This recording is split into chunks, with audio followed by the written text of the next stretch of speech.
In episode 315, we define volume as the total amount of work you perform, the accumulation of every rep, every set, every session. The signal that says, this is not going away. Build accordingly. That definition is useful, but definitions do not prevent the most common failure mode of volume, adding too much, too fast, until the accumulation becomes a weight rather than a signal. Today, we address the how, intelligent volume application. Not more for the sake of more for the sake of a clear signal. The smallest additional unit of staying that still counts. I call this the one more principle, and it's the simplest form of self-competition you'll ever practice. Hey there, it's me, Core, and you're listening to Exercising Consistency, from fitness to flourishing. Before we get into it, let's look at what we should avoid with this principle. Intelligent volume is not maximal volume. It's not the program with the most sets, the most sessions, the most exercises. That approach works for a brief window and then stops working because the body's ability to recover does not scale with your willingness to add work. It's also not zero. Volume cannot be avoided. Every training session contains volume by definition. You must apply volume. The distinction is you must apply it deliberately, not let it happen by accident. And it is not a substitute for intensity. The person who cannot face a hard set, but adds 3 more easy ones to feel productive, is not applying volume. They are avoiding the signal that matters and masking the avoidance with busyness. Don't ask, how much volume can I survive? Instead ask, how much volume sends the signal without overwhelming the system? Volume is patient. It does not hurt you the way excessive intensity does. There is no acute failure. No set you cannot complete because the weight is too heavy. Volume's damage is quieter. It accumulates. When you add too much volume too quickly, 3 things happen. 1, cumulative fatigue. Unlike the immediate fatigue of a hard set, volume fatigue builds across sessions. You finish Monday's workout feeling fine. Wednesday's feels slightly heavier. By Friday, you are moving the same weight at what feels like a higher effort. The weight has not changed. Your ability to recover from it has. 2, disguised stagnation. The most insidious feature of excessive volume is that it can look like progress. You are doing more work, more sets, more sessions. The numbers are going up. But the adaptation those numbers are supposed to produce, strength, endurance, muscle, has stalled. The extra volume is not building. It's maintaining. You are running in place, and the effort required to stay in place keeps increasing. 3, psychological volume dependence. The mind adapts to the daily routine and neurochemical rewards your choices trigger. If you consistently train with excessive volume, your identity and emotional stability become tied to that heavy workload. When you eventually reduce the training load to deload, recover, or manage your life, the mind rebels. Your brain has built its emotional baseline and daily habit loop around the expectation of high exertion, making a sudden reduction feel like mental deprivation, guilt, or phantom regression.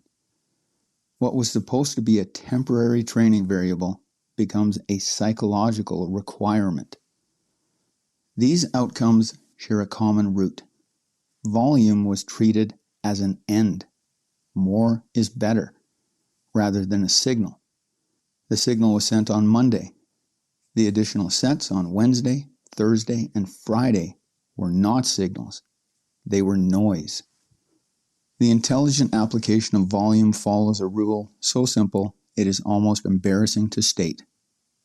Add 1. Not 5, not 10. Not a second session in the same week when you have not yet adapted to the first. 1. The smallest meaningful unit of additional work. Here's what this looks like. 1 more rep. You performed 3 sets of 8 last session. This session, you performed 3 sets of 9. The per set volume increases by 1 rep. Across 3 sets, that's 3 additional reps. The increase is almost imperceptible in the moment. Over 8 weeks, it's transformative. 1 more set. You've been performing 3 sets of an exercise for 4 weeks. The adaptation has occurred. The signal has been received. This week, you add a 4th set, not a 5th, not 3 more exercises, 1 set, the smallest unit of additional demand. 1 more session per month. This is a tough one to implement because it's slow. If you currently train 3 times a week, you do not jump to 4 times a week. You add 1 additional session during the month. 13 sessions across 4 weeks instead of 12. Evaluate, recover, then decide whether the signal was received. 1 more exercise. A single additional movement for a muscle group you are already training. Not 3. Not a complete program overhaul. 1 exercise. The simple expansion of demand. The 1 more principle is not about the size of the addition. It's about the integrity of the signal. If the addition is small enough that the body can absorb it, the signal lands. If the addition is too large, the signal becomes noise and results in fatigue, not development. The difficulty of using volume is you must know when to stop adding. Volume is unique among the signals because its ceiling is not obvious. Intensity has a hard ceiling. The weight does not move. Failure is unambiguous. Volume has a soft ceiling. The work keeps moving. You can always add 1 more set, 1 more session, 1 more exercise. The bar never pins you to the bench and forces you to stop. This is why the discipline of volume is not the discipline of doing more. It's the discipline of doing enough, then refusing to do more until the signal has been processed. The body is an honest teacher and consistent in its responses. Adaptation to volume takes longer than adaptation to intensity. A new intensity demand might produce measurable adaptation in days. A new volume demand might take weeks. If you add volume again before the first addition has been absorbed, you are not progressing. You are layering. The practical rule: add 1. Wait. When the work feels the same as it did before you added it, when the 4 sets feel like 3 used to feel, when the 9 reps feel like 8 used to feel, the adaptation has occurred. Then and only then do you consider adding 1 more. This is the discipline in its most patient form, a return to the standard and allowing time for the standard to work. Intensity asks you to face difficulty. Volume asks you to face duration. Of the two, duration is simpler. It requires no courage, no psyching yourself up. no confrontation with a heavy weight. It requires only a decision, one more. But simplicity is not ease. The one more principle is simple to understand and difficult to sustain because its demands are constant rather than acute. Intensity asks for a moment of effort. Volume asks for a posture of effort. You do not rise to meet volume. You endure it. This is why volume is the signal of self-competition at its most foundational level. Self-competition is not about beating who you were yesterday in a single dramatic display. It's about outlasting who you were yesterday. Staying when yesterday's version would have stopped. Adding one when yesterday's version would have called it enough. The one more principle strips self-competition down to its smallest unit. Can you do one more rep than last session? One more set than last month? One more session than last quarter? If the answer is yes, even once, you have outcompeted your past performance. Not by much, by one. That is enough.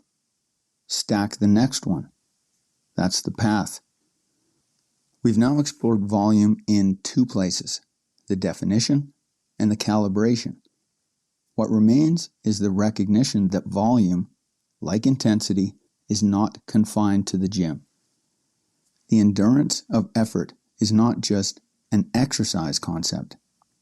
It's a life concept. In the next episode, we look at volume everywhere. How the signal of staying longer appears in work, in relationships, in the projects you start, and the ones you abandon. Until then, the next time you train, add the one. One more rep. One more set. One more minute. Add it. Then stop. Wait for the adaptation. That is the practice. To exercise consistency and become the person who uses these signals to train follow-through, join the ACT Score Challenge. That's it for today. Catch you next time.